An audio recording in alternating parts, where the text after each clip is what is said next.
a do-or-die game tonight. Winner advances to the American League Divisional Series to take on the Toronto Blue Jays. And two rookies toeing the slab. 24-year-old Cam Schlittler for the New York Yankees. He of 14 career starts. And Connolly Early for the Boston Red Sox. 23 years old. 4 career starts. And for the old heads out there like me, Connolly Early, Quinn's son. Anyone remember Quinn Early, NFL wide receiver back in the day for the San Diego Chargers? Anyway, Schlittler v. Early.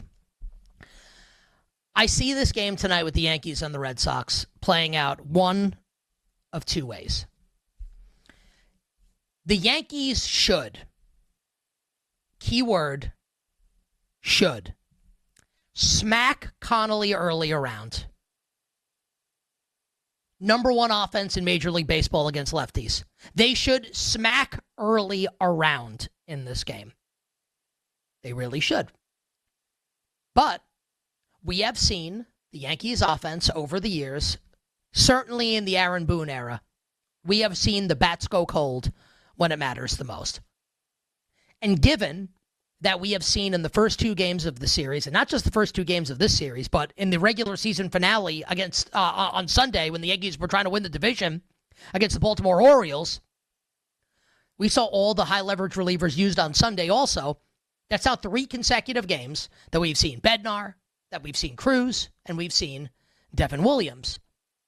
Whereas the Red Sox last night, really the only reliever that they used and stretched out was Garrett Whitlock, who was horrible, thankfully. As a Yankee fan, I'm happy that happened. As a bettor, maybe I wanted him to pitch a little better, but as a Yankee fan, I'm happy that he pooped down his leg last night, allowing the Yankees to take the lead and eventually win the game. But Boston's got the more well-rested bullpen going into tonight. So I think we see one of two things happen. Number one, if the Yankees win, I think it's a laugher. I think they're up early, and the crowd's going nuts, and they bury Boston in the first couple innings of this game. They smack Early around, they take a lead, and they're able to ride that momentum to the finish line and to the division series.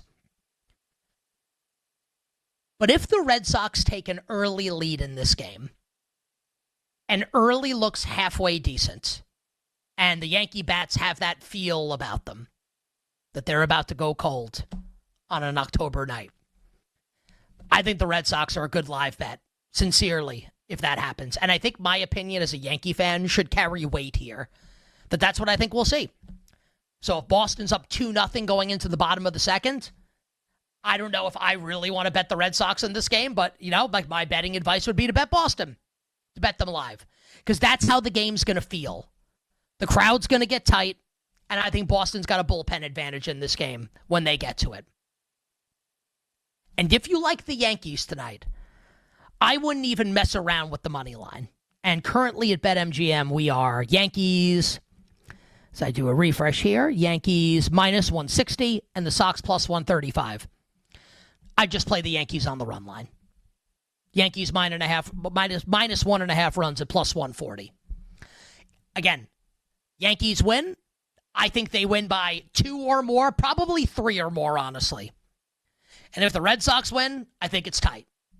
So thinking 3-2 Boston or 9-2 Yankees, somewhere in that range. And that would dictate how you want to bet the total in the game as well. Now, I can be wrong, and it can go differently, but I feel pretty strongly that this is either the Yankees win by a lot or Red Sox win by a little. And it makes me very, very, very, very, very nervous going into tonight. I'm choosing to smile right now rather than scream into the microphone because, man, it's going to be a stressful night at the Kostos household. Not just because my daughter's sick and hasn't slept in a few days. That will just compound things. I can't wait for the Yankees to lose and go upstairs to go to sleep and be in bed and have to wake up in about an hour when my daughter is standing in the crib screaming. That's how you know it's bad. Thursday Night Football. I'm a little bummed. This game actually bums me out a little bit. Now, I'm going to watch every second of it because I love the National Football League. But the game bums me out. Because on Sunday night, when I'm looking at the openers, right, for Week 5 in the NFL, I'm hitting the pen, getting nice and stoned. Yeah. I'm getting excited. I'm looking at matchups. I'm looking at point spreads. What an awesome game to kick things off this week. Niners and the Rams in Los Angeles. And the point spread's in between Rams -3 and Rams -3.5. And as the week has drawn on, the point spread has gone up and up and up. We are now basically everywhere Rams -8.5. So we've blown through 7, blown through 7.5, and we've blown through 8. Rams -8.5. Total in the game has been bet down. We are now 43.5 at BetMGM, below one of the key numbers when we talk about betting totals of 44. Brock Purdy, out. Jawan Jennings, out. Ricky Pearsall, out. George Kittle remains out for at least one more game. Nick Bosa is obviously out for the year. And that's how you get the Rams all the way through 7 at home on a short week. So as it stands right now, the number, it feels okay to me. If I had to bet it, and I don't think I'm going to, but if I had to bet the side of the game right now at current numbers, I lean towards the 49ers. Lean. Not a bet, a lean. And you know how leans work. If the Niners cover, I get to come on the show tomorrow and tell you I won. And if they don't, hey, it was just a lean. I'm kidding. Just a lean for me. I'm not going to bet San Francisco. I don't think I'm going to bet San Francisco plus the points. But I do lean towards the Niners. It's a big number, and I have a lot of respect, obviously, for Niners head coach Kyle Shanahan. What I want to do here from a betting perspective. Everybody want tease tonight. Everybody want tease tonight. Are the Rams going to lose? Is this game going to be ultra close? I really don't think so.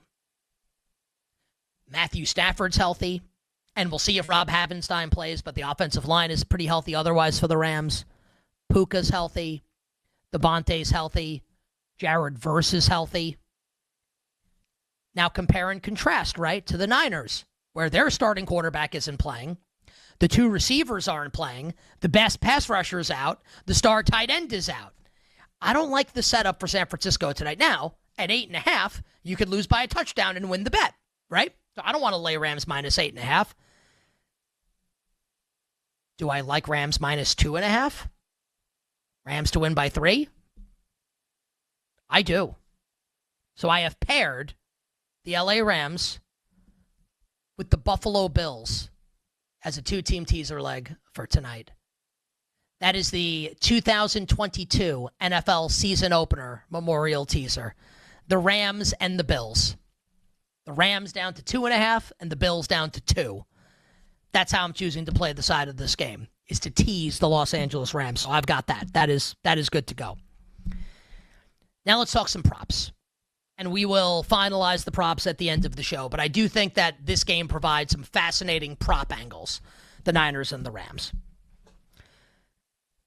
So with Jennings and Pearsall out, we will see Kendrick Bourne, the ultimatum,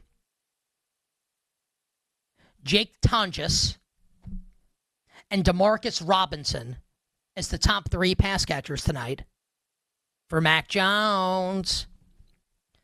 And his cell phone number is 281-330-800. Foe. Hit Mac Jones up on the low. Because Mac Jones about to, you know. So there's opportunity here with Pearsall out and Jennings out. So here's how I see it going. Mac Jones' passing yards number has been bet up over the course of the day. So So it was at 218.5 early this morning. I looked about 15 minutes ago. It was 223.5. So it's been climbing up. Now think about the setup again of this game. Niners, a dog of more than a touchdown on the road. It stands to reason that they're going to have to throw the ball in this game to keep up. Because we think the Rams are going to be able to score, right? The Rams could probably score on anybody. Look what they did to the Eagles a couple of weeks ago with Stafford healthy and Puka healthy and Devontae Adams healthy. San Francisco is going to have to throw. The weather is going to be climate controlled in Southern California. It's a Kyle Shanahan offense. I agree with the betting move towards Mac Jones and that passing yards number. So now where are these yards going to go? Kendrick Bourne not only has familiarity with the Kyle Shanahan system, right, having played for years in San Francisco before departing from San Fran. So he's been in the Shanahan offense for years before this year, before he was brought in during the season. But he also played for a season in New England with Mac Jones. So there's a rapport with these two. And I think the most likely scenario here with the Niners offensive line, like not being what it's been in past years, even though Trent Williams has been better since he was brutal in week 1 against Seattle, I think it's going to be Mac like looking for a security blanket. And maybe that's Christian McCaffrey, but McCaffrey, the expectation in the betting market is that McCaffrey beasts both in the run and the pass game. The Bourne number, which is currently high 30s or low 40s, depending on where you're looking, does feel a little low to me. So the Kendrick Bourne receiving yards over looks pretty good. Now let's talk about Jake Tonjes, who will be San Francisco's number 1 pass-catching tight end with George Kittle remaining out. So last week, we saw Tyler Warren have success against the Los Angeles Rams. In week 3, we saw Dallas Goedert. Didn't have a ton of success, but caught a long touchdown, went over his receiving yards prop. We had that in the game against the Los Angeles Rams. Again, like Mac Jones is going to be under duress in this game. He's going to have to get rid of the ball quickly. I'm a Jake Tonjes guy. Except in week 1 when he cost me money catching that touchdown to beat the Seahawks in my Seahawks bet. Tonjes' receiving yards prop in the high 20s now. I think he's catching 4 passes in this game. That should be enough to get Tonjes over his receiving yards prop. Demarcus Robinson, his number feels low to me. Like if Mac Jones is going to have a good game slinging the football, like these guys are going to, someone's going over and maybe multiple guys for the 49ers. We can finalize it at the end of the show, but I will have at least one of these Niners pass catchers going over, and I do like the Mac Jones passing yards over as well. And if and when the Los Angeles Rams win tonight's game, and the betting market says that they are very likely to win, the Rams are going to be in pole position to win the NFC West. Will improve to 4-1. We'll see about Arizona this weekend as the Cardinals host the Tennessee Titans. It's hard to trust Arizona. Maybe we'll take them in Survivor because they're playing Cam Ward and the Titans. Arizona feels like they're on at least 1 tier below the Rams. The Seahawks are looming as an interesting team.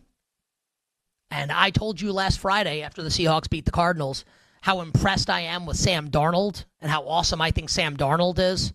And Mike McDonald's an awesome defensive coach. And that I think the Seahawks are a playoff team. So I'm not trying to discount Seattle. But I don't think if Matthew Stafford's healthy that you can put Seattle in the same breath as the Los Angeles Rams. And if the Rams win tonight, they'll be 4-1. The Niners will be 3-2. And the Rams will have a head-to-head win over San Francisco. And for as good as the Niners can be in theory, I never thought the Niners' ceiling was as high as the Rams' ceiling. Even if I felt like the Niners' floor was higher than the Rams, given Matthew Stafford's back, I said before the year started, the Rams were the only team in that division with potential Super Bowl upside. I'm not saying that the Rams win the NFC West with a win tonight. That's obviously not the case. But I think it puts them in really, really, really strong position to do so. And they are big favorites in tonight's game. It's going to be one of the things that we're talking about when we lead off tomorrow's Phenomenal Football Friday edition of You Better You Bet.